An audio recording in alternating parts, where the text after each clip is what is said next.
Si yo fuera argentino estaría contento. Algo Dios se está moviendo en Argentina. La nube de la gloria del Señor se está posando sobre esta maravillosa nación. El cielo se está abriendo sobre Argentina una vez más. Aleluya. El arca de la presencia se está trasladando. Aleluya, aleluya, aleluya.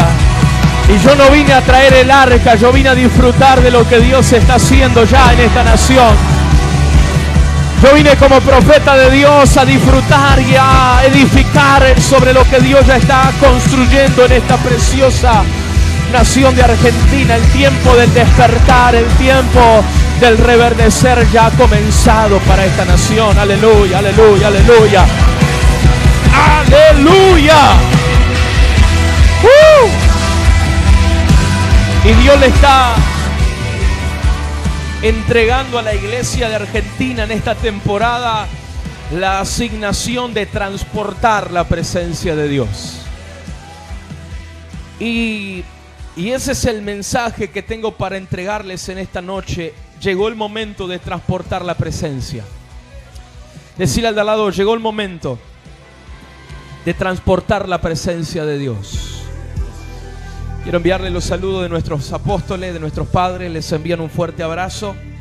Amén. También un cariño bien grande y un beso grande de mi familia, la profeta Vale, mi hija Lina y el pequeño Timoteo. Les envían un beso grande. Deseaban estar acá, pero los compromisos en Uruguay no lo hicieron posible. Pero a la distancia les envían un abrazo grande. Amén. Y pronto ya estaremos como familia aquí juntos.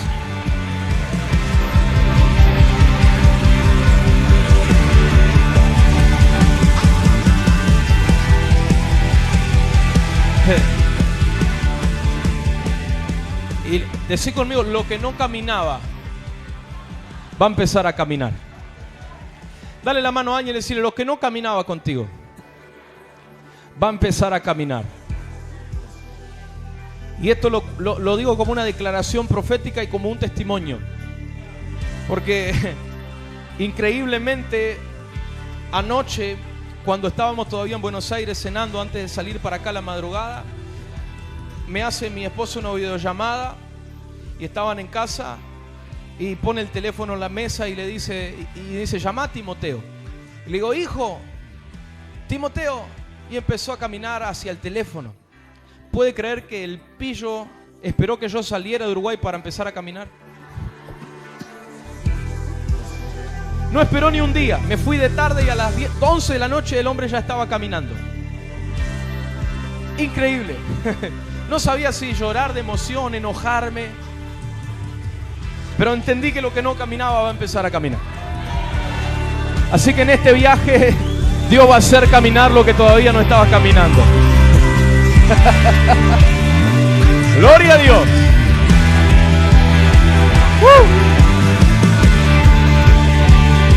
Aleluya. Aleluya. Y vengo a decirles algo. Llegó el momento donde la presencia de Dios necesita de personas que estén dispuestas a transportarla. La gloria de Dios, diga conmigo, yo necesito convertirme en alguien que cargue la presencia de Dios. Una cosa es llevarla dentro del corazón. Y todo el que tiene el Espíritu Santo, ¿habrá alguien que tiene el Espíritu Santo acá? Todo el que tiene el Espíritu Santo carga la presencia de Dios dentro. Pero una cosa diferente es cargar el peso de la gloria sobre los hombros. Llevamos la gracia, la bondad, la misericordia, el amor de Dios dentro nuestro, pero Dios está buscando personas que estén dispuestos a cargar el peso de la presencia de Dios sobre los hombros. Y la gloria de Dios no es algo para que nosotros simplemente contemplemos, disfrutemos cuando estamos en la iglesia, sino que es algo que fuimos llamados a transportar, a cargar. Porque la gloria de Dios es Cristo en nosotros. Colosenses 1:27 dice: Cristo en nosotros, la esperanza de gloria. Si alguno tiene a Cristo, entonces tiene la esperanza de gloria. Amén. Gloria a Dios. Y la gloria de Dios, la presencia de Dios, crea un ambiente para que el reino de Dios se establezca. La pastora Irma decía hace un rato y hablaba acerca del reino, hablaba acerca de la gloria, de la presencia de Dios manifestada. Y yo creo que Dios está despertando a aquellos que a partir de este tiempo van a decir: Señor, yo no quiero solamente ir a la iglesia el domingo, el sábado, a ser un espectador, a ver qué es lo que tenés para darme, qué es lo que tenés para entregarme, sino que quiero salir por esa puerta y las 24 horas, los 7 días de la semana, ser alguien que transporta, que carga, que lleva el peso de la presencia de Dios. ¿Cuántos están dispuestos a eso? Vamos a leer la palabra, si me acompaña el libro de Primera de Crónicas, capítulo 13, verso 3. Primera de Crónicas, capítulo 13, verso 3. Dice: y digamos, traigamos el arca de nuestro Dios a nosotros, porque desde el tiempo de Saúl no hemos hecho caso de ella. Vamos a leerlo una vez más. Y digamos, traigamos el arca de nuestro Dios a nosotros. Diga conmigo: el arca de nuestro Dios. Porque desde el tiempo de Saúl no hemos hecho caso de ella. Amén. Den un aplauso a la palabra de Dios.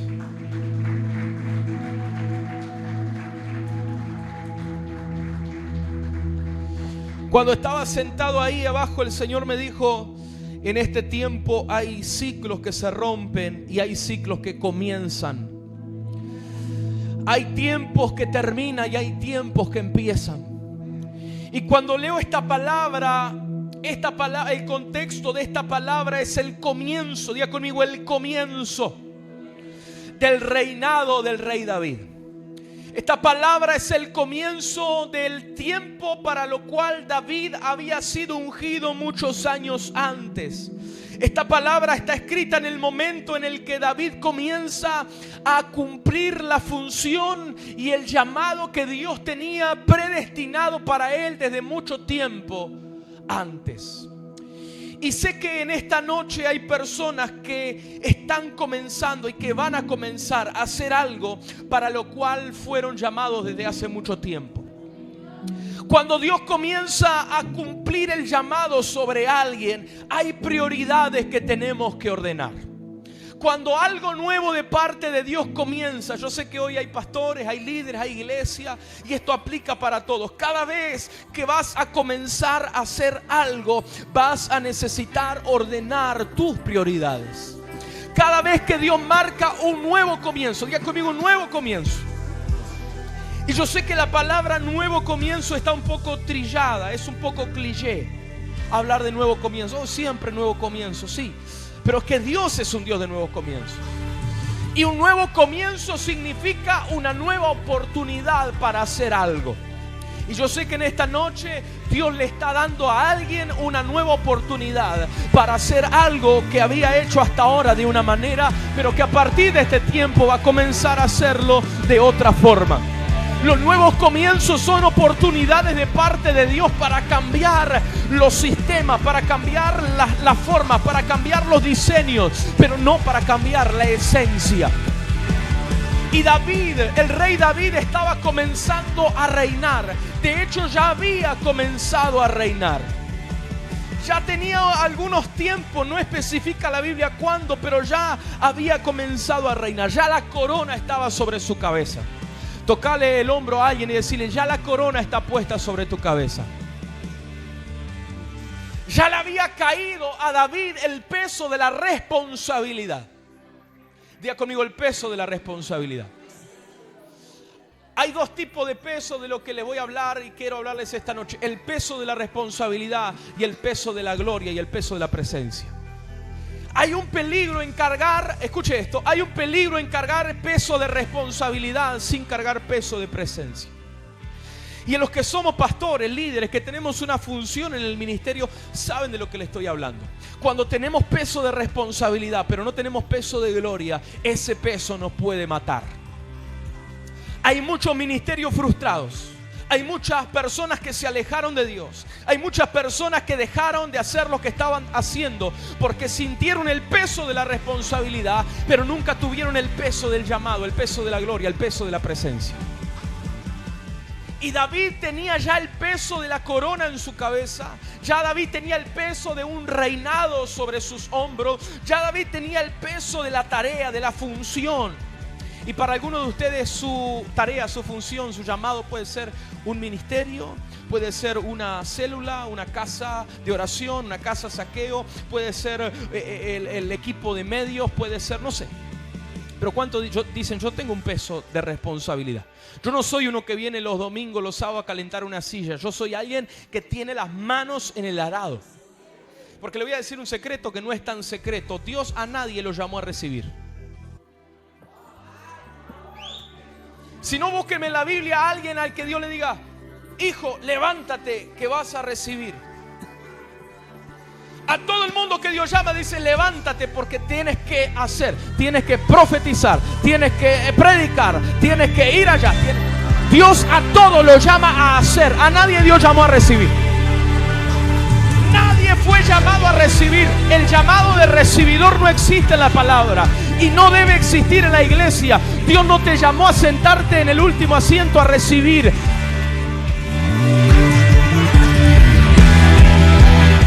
La iglesia no se construye con recibidores, la iglesia se construye con operadores, con obreros, con hacedores. Aleluya. Ahora cuando David comienza y siente el peso de la responsabilidad sobre un llamado que él ya tenía, sobre una asignación que él ya tenía, sobre un llamado que había caído sobre David antes de que él naciera. Pero ahora llegó el momento en el que el peso de la corona le comenzó a pesar, valga la redundancia, la cabeza. Ahora, cuando David recibe el llamado, cuando David recibe el peso de la responsabilidad, dice, lo primero que David hace fue acordarse de algo. Preguntarle al lado, ¿no te olvidaste de nada? Qué fea es la sensación de que te olvidaste de algo, ¿sí o no? Cuando viajo, no sé usted, pero a mí me pasa siempre lo mismo. Cuando salgo me siento en el auto, en el barco, en el avión, en donde sea y empiezo así. ¿De qué me olvidé? ¿De qué me olvidé? ¿De qué me olvidé? Me traje esto. Y la mitad de las veces me olvido de algo, siempre. ¿Cuánto le ha pasado? O salir de casa, algunos que es real y otro es una sensación. Hay personas que tienen la capacidad de olvidarse de cosas, literal. Yo por lo general no me olvido de cosas, pero me da la sensación de que me olvidé. O salgo del auto en casa y cuando voy a la esquina mi esposa me dice, ¿cerraste el portón? Y ahora me pregunta, ahora no sé si lo cerré, me dejaste dudando. A alguna esposa le hace eso, ¿por qué no me preguntaste en el portón? ¿Por qué no miraste? ¿Cerraste el portón? Y a veces yo estoy seguro que lo cerré, pero me plantó tal duda que tengo que volver. Y el portón efectivamente está cerrado. ¿Le ha pasado eso? Cerraste la puerta y yo, ahora me dejaste dudando. Ahora hay gente que tiene la capacidad de olvidarse. Y cada vez que va a un lugar deja o el cargador o el teléfono o el mate. Y qué fea la sensación de que nos olvidamos de algo. Y David tuvo esa sensación cuando comenzó a reinar. David dijo, mire lo que dijo. Y digamos, traigamos el arca de nuestro Dios, porque desde el tiempo de Saúl no hemos hecho caso de ella.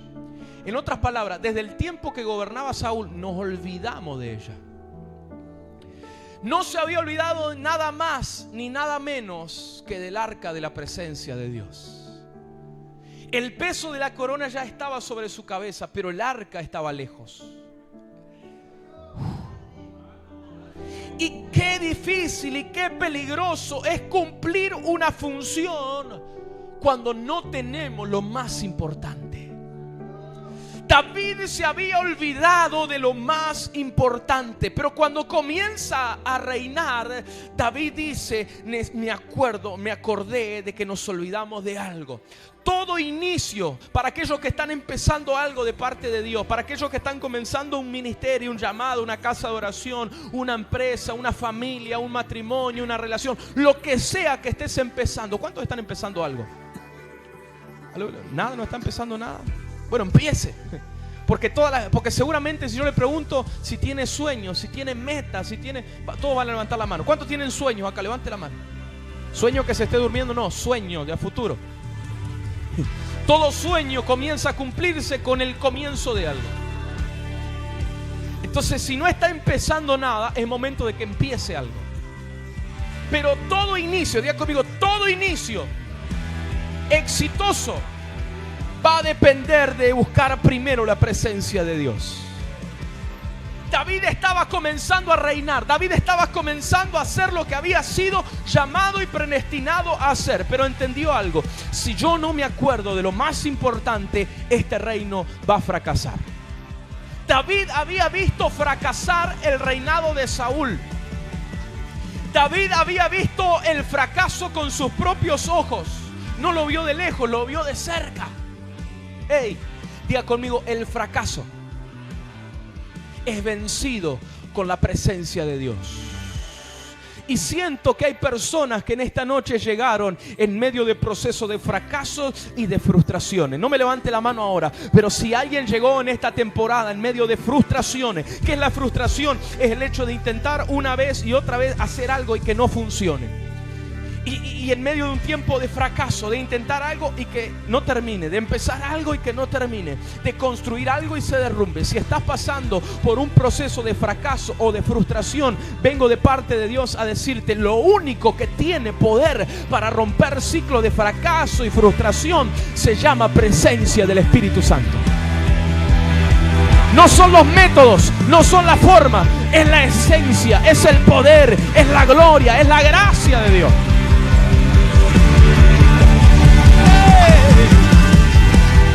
Ahora, cuando David se acuerda del arca de la presencia de Dios, dice: vamos a traerla. Y esta es una prédica aparte, pero cuando David va a traerla, dice que él construye un carro nuevo y la manda a buscar al arca de donde estaba y la pone encima de un carro nuevo. Diga conmigo, un carro nuevo. Y el hecho es que cuando la vienen trasladando, esta palabra usted la conoce, dice que en un momento ese carro tropieza, ese carro agarra un pozo. Se ve que vivía en Argentina. Se ve que estaban por Argentina, agarró un pozo, agarró un bache. Y en Uruguay también. Y cuando el carro agarra un bache, agarra un pozo, el arca se tambalea. Y un hombre llamado Usa, que iba guiando el carro, le pone la mano. Y segunda de Samuel capítulo 6 verso 7 dice: y el furor de Jehová se encendió contra Usa, y lo hirió allí Dios por aquella temeridad, y cayó allí muerto junto al arca de Dios. Aleluya. Diga conmigo, aleluya. Usa, por querer hacer el bien, termina muerto. Por querer hacer que el arca del pacto no se cayera, dice la Biblia que Dios lo hiere y allí muere. La palabra Usa quiere decir brecha. Usa abrió una brecha al hacer algo que no tenía que hacer. Pero la verdadera brecha no la abrió Usa, la abrió David, por trasladar el arca de la forma que Dios nunca había mandado trasladarla. David había creado un carro, pero el arca de Dios nunca fue trasladada en carros. La única vez que fue trasladada en carro fue cuando la robaron los filisteos.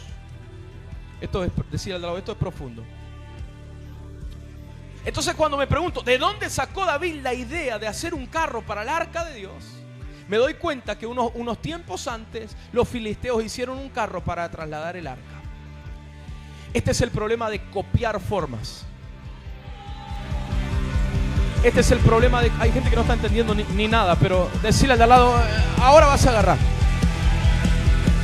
Este es el problema de copiar formas del mundo, de copiar formas del sistema. David sacó la idea de aquellos filisteos de hacer un carro, pero el arca nunca fue creada para ser trasladada en carro. El arca fue creada para ser trasladada sobre los hombros. Diga conmigo, sobre los hombros. No cargues la presencia en los carros de los hombres. No cargues el llamado en métodos humanos. No cargues el llamado en tu propia emoción, en tu propia fuerza. No cargues el llamado, no cargues la presencia en tu propio pensamiento. Carga el peso de la presencia a la forma de Dios, a la manera de Dios. No es con fuerza, no es con ejército, no es con espada, es con el Espíritu Santo.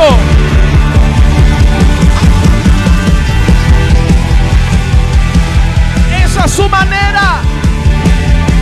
Si estás empezando algo, no es a tu manera. Si estás comenzando un negocio, no es a tu manera. Si estás comenzando una relación, una familia, no es a tu manera. Si estás comenzando un ministerio, no es a tu manera, ni a la mía, ni a la del pastor, es a la manera de Dios.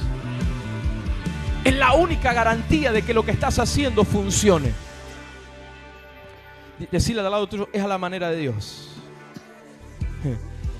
No es con métodos, es con obediencia. No es con fuerza, es con santidad. Y cuando el arca es trasladada de la forma incorrecta, Usa muere, se abrió una brecha. Sucedió algo que no tenía que haber pasado, pero pasó por un error. Hey. Hubo una consecuencia, hubo un hombre que murió, hubo algo que se perdió.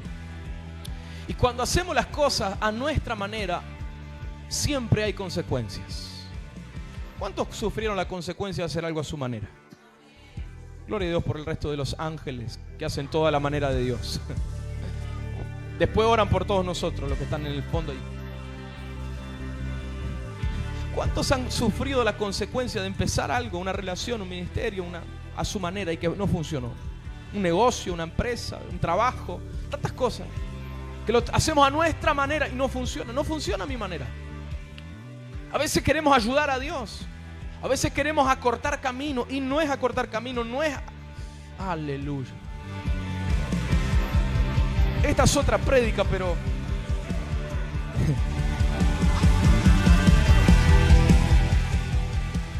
El carro creado, las ruedas, decí conmigo las ruedas, fueron creadas. ¿Sabe para qué? No, le pregunto si sabe, no que me pregunta a mí, yo sé. Fueron creadas en la antigüedad de las antigüedades para alivianar peso. No fue para velocidad. La rueda se creó para alivianar peso de carga. Y cuando queremos cargar la presencia de Dios sin peso, algo se va a romper en el camino. Cuando queremos cargar un ministerio sin peso, algo no va a dar cierto. Cuando queremos empezar una relación sin el peso de la presencia de Dios, algo en el camino no va a funcionar.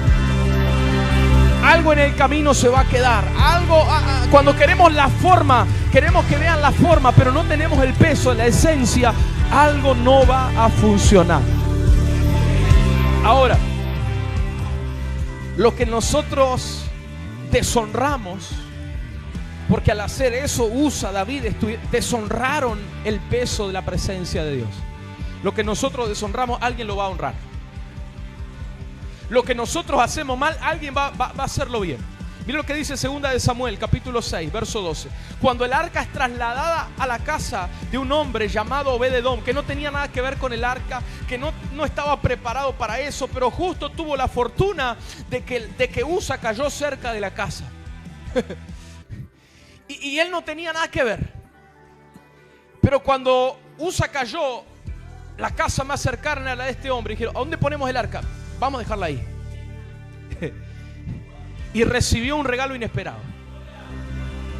Obed-Edom recibió algo que no estaba esperando, que no era para él.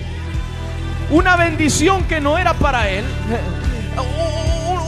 Un arca del pacto que no estaba predestinada para estar en su casa. Pero porque otro hizo las cosas mal, ese peso, esa gloria, aleluya, entró en la casa de aquel hombre.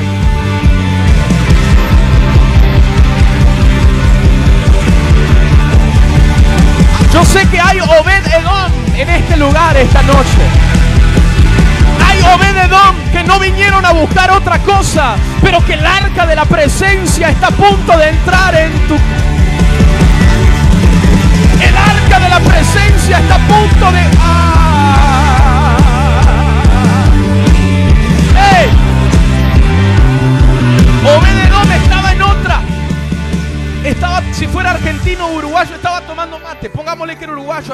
argentino. Bueno, el uruguayo, porque el mate argentino es otra cosa, no es mate.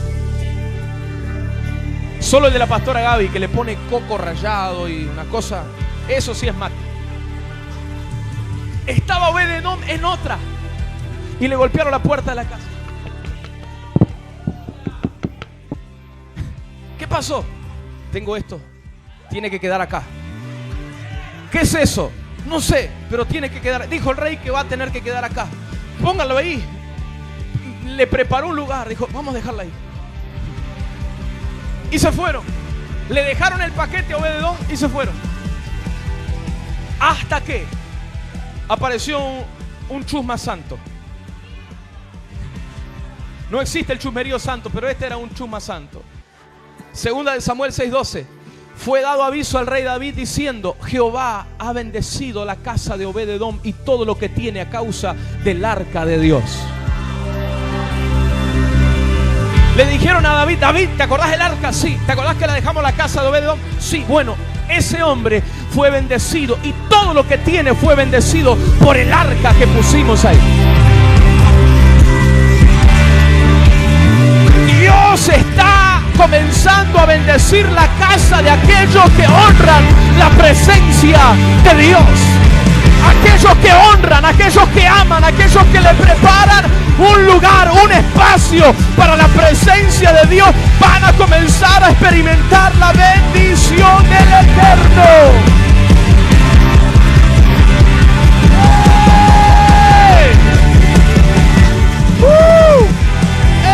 Dios bendice los hogares que transportan y que guardan la presencia de Dios. Y donde la bendición reposa, la maldición retrocede. Yo no sé cómo era la vida de Obed-Edom. No sé cuáles eran las cosas que tenía. Seguramente tenía alguna que otra maldición generacional. Seguramente tenía algún que otro problema. La Biblia no me dice cómo estaba Obed-Edom. Lo que sí la Biblia me dice es que cuando el arca de la presencia entró en la casa, toda su casa fue bendecida. Donde la gloria reposa, la maldición retrocede. Donde la presencia entra, la esterilidad se rompe. Donde el arca habita, todo prospera. Donde habita el arca de la presencia, todo bendecido, todo es transformado, todo es cambiado. Lo que vos y yo necesitamos no es una palabra profética más, ni un milagro. Necesitamos hacerle un lugar al arca de la presencia en casa.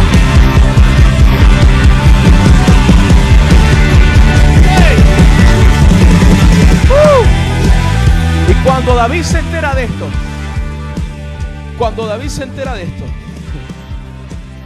mire lo que dice Primera de Crónicas, capítulo 15, verso 13 al 15.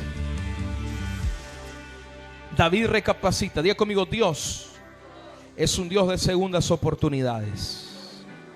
¿Cuántos necesitan una segunda oportunidad? Yo necesito una segunda oportunidad en varias áreas de mi vida. Qué bueno que nuestro Dios no es como nosotros. Nosotros decimos: me hiciste una, dos no me vas a hacer. Los uruguayos, los argentinos no. Me la hizo una vez, pero dos veces no. Si Dios fuera así con nosotros, ya estaríamos perdidísimos. Me fallaste una vez, no te doy otra oportunidad. Ya me falló una vez. Si Dios fuera así, estaríamos todos perdidos. Pero mi Dios es un Dios de segundas oportunidades. Y mire lo que dice Primera de Crónicas, capítulo 15, verso 3. David dice: pues por no haberlo hecho así vosotros la primera vez, Jehová nuestro Dios nos quebrantó, por cuanto no le buscamos según su ordenanza. ¿Por qué nos quebrantó? Por no buscarle según su ordenanza. En otras palabras, por hacer las cosas a nuestra manera, las cosas no funcionó. Verso siguiente, 15. Y los hijos de los levitas trajeron el arca puesta sobre sus hombros en las varas, como lo había mandado Moisés, conforme a la palabra de Jehová. David entendió. Diga conmigo: David entendió que no era su manera, que era la manera de Dios, que era en los hombros, sobre los hombros, en las varas que se trasladaba el arca. Dios te dice en esta noche: no es a tu manera, a tu manera vas a volver a fracasar. Si seguís los mismos métodos, vas a terminar obteniendo los mismos resultados. Pero cuando entendemos que esa es la manera, la forma de Dios, vamos a tener resultados diferentes. Y David se dio cuenta que le habían errado y dijo: ahora los levitas lo van a cargar sobre los hombros. Segunda de Samuel 6:13 dice: y cuando los que llevaban el arca de Dios habían andado 6 pasos, él sacrificó un buey y un carnero engordado. Aleluya. Mire, daban 6 pasos y sacrificaban un animal. Cuando los que llevaban el arca dieron 6 pasos, sacrificaron un animal. Diga conmigo, el número 6 representa al hombre, representa a la humanidad, nos representa a nosotros. Lo que hizo David, algo que Dios no le mandó a hacer, pero que a David se le reveló, es que cada 6 pasos, que es el número del hombre, recordaban: esto no es a mi manera, esto no es sobre el hombre, esto tiene que ver con algo mayor. Es con sacrificio, es con sangre derramada. En ese momento era con la sangre de los animales, pero hoy es a través del sacrificio de Jesús que nosotros podemos cargar el arca del pacto. El sacrificio ya fue hecho. Cristo es el cordero inmolado, pero hoy nos toca a nosotros morir a la carne. Hoy nos toca a nosotros morir a nuestros deseos, rendir nuestra humanidad y cargar el arca de Dios en obediencia.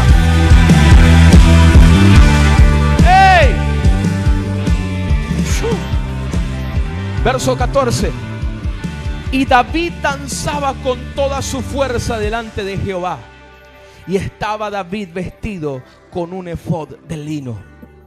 ¿Cómo trasladaba el arca David? Danzando como las danzarinas estaban danzando hoy. Con toda su fuerza. Mira, hay una que quedó dormida ahí. Si habrá danzado por eso. Déjenla. Chiquita. Mire, así tiene que quedar usted. No en el culto, al salir del culto. Ella porque es chiquita. Tiene que llegar molido. Hoy alabé a Dios con tanta fuerza que ya no tengo fuerza para nada. Así terminó David. Rendido. Rendido. Dice que David danzó con toda su fuerza. No danzó de a poquito, danzó con toda su fuerza delante de Jehová. Pero lo más importante no es que danzó, porque bailar, en el mundo también bailaba usted, ¿sí o no? Ustedes no, porque nacieron santos. ¿Cuántos bailaban en el mundo? Sea sincero, ya Jesús lo perdonó. Amén. El poder no está en bailar o no bailar. No es por lo mucho que usted baile que Dios va a manifestarse, ni que sí hay que danzar en la presencia de Dios, claro. Nosotros danzamos, fuimos llamados para eso. Lo más importante de David no fue la danza. Pregunte, ¿qué fue? La frase siguiente: y estaba David vestido con un efod de lino. Ahí estaba la clave. Decí conmigo, ahí estaba el secreto. Que el rey David, la vestimenta de un rey era corona, era manto, era capa, era dorado, era oro, era colores. Esa era la vestimenta del rey David, como todo rey. Pero cuando David se dispone a trasladar el arca, dejó el manto, dejó la capa, dejó la corona y se puso un efod de lino, un efod blanco. El efod de lino representaba, era la vestidura del sacerdote. Era una vestidura blanca del sacerdote. Era la vestidura de los levitas. En otras palabras, cuando David fue a trasladar el arca del pacto, no lo hizo con la corona en la cabeza, no lo hizo con la capa, con la túnica, con el manto. Se puso la misma vestimenta que los que estaban ahí alrededor de él. En otras palabras, se humilló. Bajó de su lugar. Porque el arca no se traslada con títulos, ni con reputación, ni con trayectoria, ni con fuerza. El arca se traslada con humildad. El arca la traslada los que están dispuestos a dejar el manto, a dejar la capa, a dejar la corona. Hay momentos cuando David tenía que dar una orden y sentarse en el trono, él se ponía su vestidura, él se ponía su capa, él se ponía su corona. Pero para trasladar el arca de la presencia se puso un efod de lino.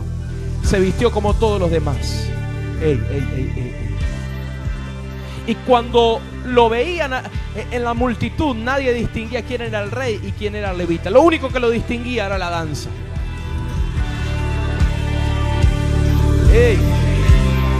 Decirle al lado, ¿estás dispuesto a cambiarte la vestidura?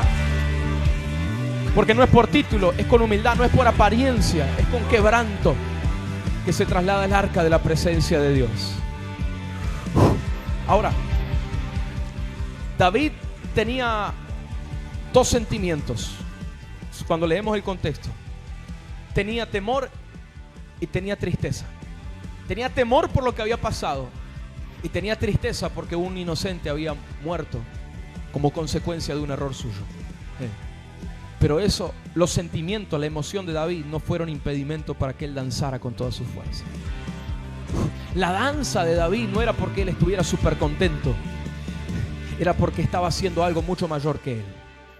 Era porque estaba enfocado en algo mucho más grande que él mismo.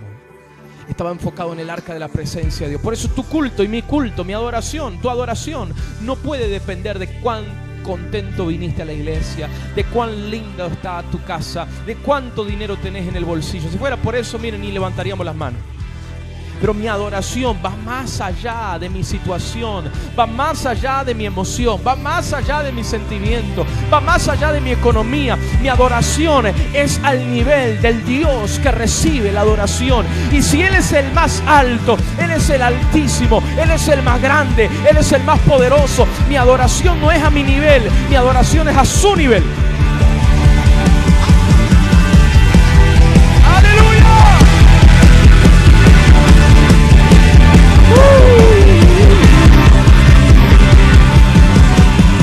La danza de David no fue por emoción, fue por espíritu, fue por honra, fue por entrega, porque el arca estaba presente.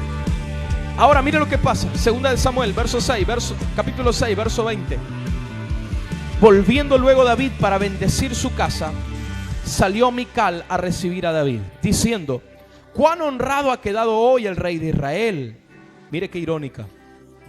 Descubriéndose hoy delante de las criadas de sus siervos, como se descubre un sin decoro, un cualquiera. Aleluya. Siempre Mical hablando al oído. Siempre Mical. ¿Sabe dónde estaba Mical? En el balcón. ¿Sabe qué era Mical? Una espectadora. Mical estaba siendo una espectadora de aquel espectáculo. Por eso no pretenda que los espectadores entiendan los que están siendo protagonistas de lo que Dios está haciendo. No pretendas que los que están mirando de afuera entiendan lo que vos estás haciendo para Dios.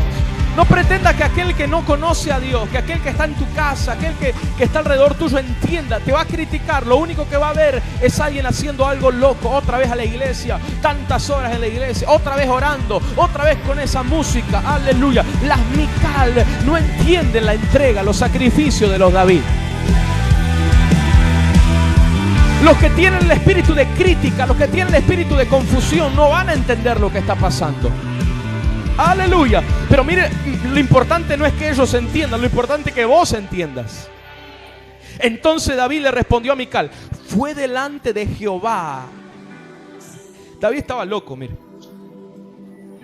La mujer se le puso como una araña. No que algún marido de acá, algún esposo, levante la mano los esposos. Aleluya. Amén. No que cuando nuestra esposa, la mía no porque es divina, pero la de ustedes seguro sí.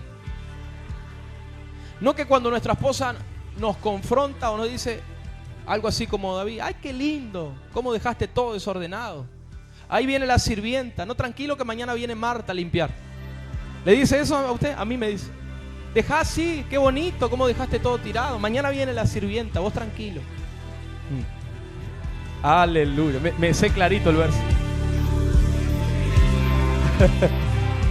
No que en ese momento uno dice: perdón, amor.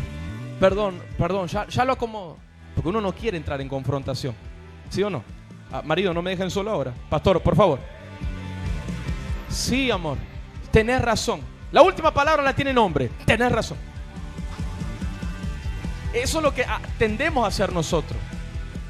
Y cuando Mical lo recibe, David le dice: mira qué bonito, ahí descubriéndose como cualquiera. Entonces David le respondió a Mical: perdón, amor, no voy a bailar más así. ¿Le dijo eso? Mira lo que hizo el loco de David. Loco. Le dijo: fue delante de Jehová quien me eligió a mí en preferencia de tu padre y de toda tu casa. ¡Loco! No le puso un paño frío al asunto. No, le dijo: ¿sabes delante de quién estaba bailando? Delante del Dios que me eligió a mí en lugar del endemoniado de tu padre y de toda tu casa, para constituirme por príncipe sobre el pueblo de Jehová, sobre Israel. Por tanto, le dijo David, esta versión me encanta: y aún así, dice, aleluya, danzaré delante de Jehová y aún me haré más vil que esta vez, y seré bajo mis propios ojos y seré honrado delante de las criadas de quienes has sacado. En otras palabras, David le dijo: si esto te pareció loco, prepárate, porque voy a hacerme más vil todavía. Porque no es para vos, Mical, no es para vos, sistema, no es para vos, religión, es para el Dios que me eligió que estoy danzando. Es al Dios que me eligió que estoy sirviendo. Es al Dios que me amó, por el cual estoy gastando mi vida. Aún me voy a humillar más, dijo David, delante de Jehová. Aleluya, aleluya, aleluya.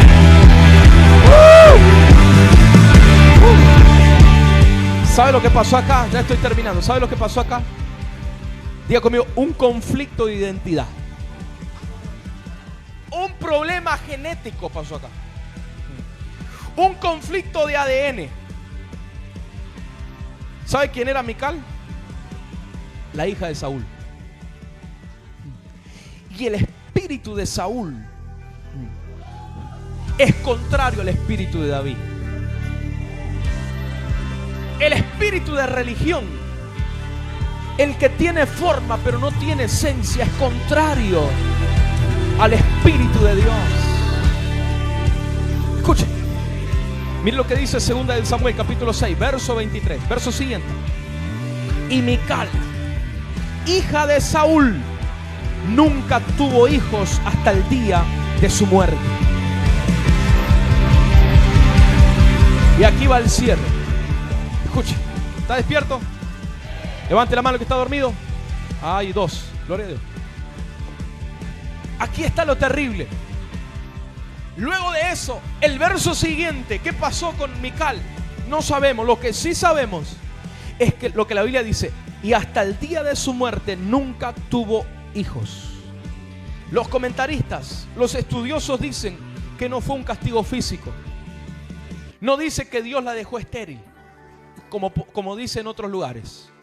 Lo que creen, lo que se cree, lo que se dice, lo que estudian dicen que no fue un castigo físico, sino que David decidió no engendrar hijos en Mical. David decidió no darle hijos a Mical, no reproducirse en aquella mujer.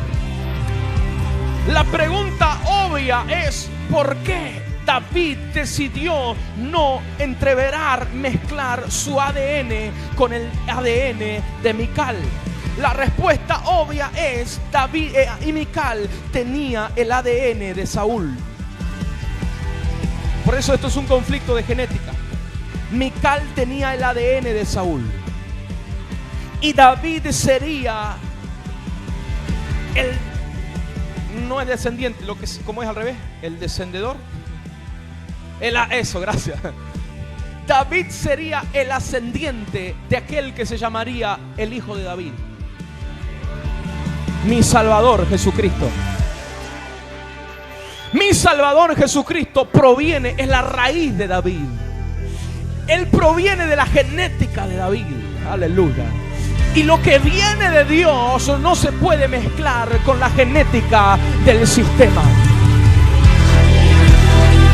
La genética de Jesús no se podía mezclar con la genética de Saúl. Jesús vendría de la descendencia de David, pero no de la descendencia de Saúl. El ADN de la religión, Saúl representa religión. Saúl representa orgullo. Saúl representa apariencia, pero no esencia. Y lo que viene de Dios no se mezcla con el orgullo. El llamado de Dios, la gloria de Dios, la gracia de Dios no se mezcla con lo que no tiene esencia. Lo que es santo no se mezcla con lo que Dios ha desechado. La gloria de Dios no se contamina. Aleluya, aleluya, aleluya, aleluya, aleluya, aleluya. Lo que Dios está a punto de hacer en Argentina no se puede contaminar con la religión. Lo que Dios está a punto de hacer en Argentina, lo que Dios está a punto de hacer en tu casa, no se puede mezclar con el orgullo. Por eso Dios está buscando los David. La pregunta es: ¿vas a ser como Mical, que se va a quedar criticando lo que Dios está haciendo? ¿Vas a ser como David, que Dios le dio una segunda oportunidad y no la dejó pasar? Que Dios le dio una segunda chance y dijo: ahora voy a hacerlo a la manera de Dios. Ahora voy a cargar el arca en mis hombros. Hoy el Señor te está llamando a buscar primero su gloria. Ponete de pie, por favor, conmigo. Y si puedes, dar un aplauso a la presencia de Dios.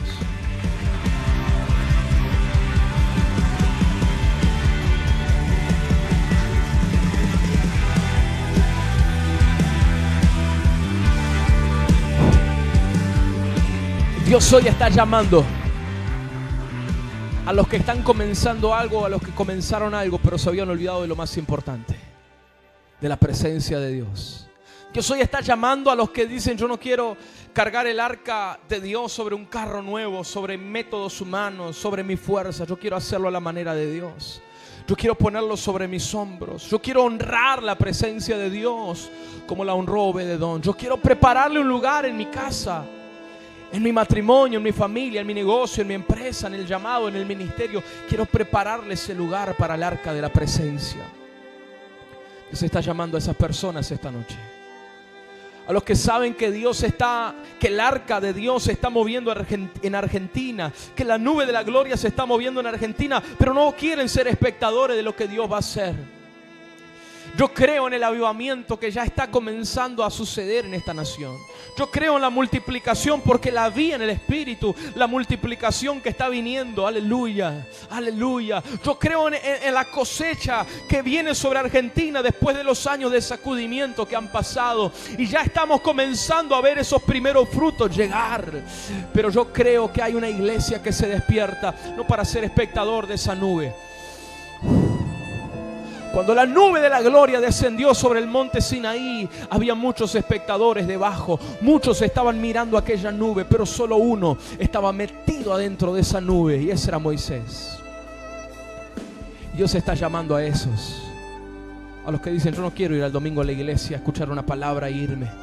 Yo quiero ir más allá de la forma, quiero ir más allá de las maneras humanas. Yo quiero abrazar el ADN de David, el linaje de Cristo. Yo quiero ser esa generación como David, no como Saúl. Yo quiero llevar ese ADN de portador de la gloria de Dios. Es tiempo de transportar la presencia. No con carros, con hombros rendidos. No es con títulos, es con humillación, es con humildad. Porque donde la gloria de Dios repose habrá vida. Donde la gloria de Dios reposa hay fruto y multiplicación. La gloria no se mira por la ventana, la gloria se carga sobre los hombros. Por eso a la cuenta de 3, si alguno de los que está en este lugar dice: pastor, yo quiero ser ese transportador de la gloria, yo quiero cargarla sobre mis hombros. Yo no vine hoy a buscar solo una palabra profética, yo vine a recibir ese peso sobre mis hombros. Ya tengo el peso de la responsabilidad, pero hoy quiero responder, hoy quiero recibir al peso de la gloria, hoy quiero recibir el peso de la presencia. A la cuenta de 3, corra al altar. 1, 2, 3, venga corriendo al altar. Vamos a orar juntos.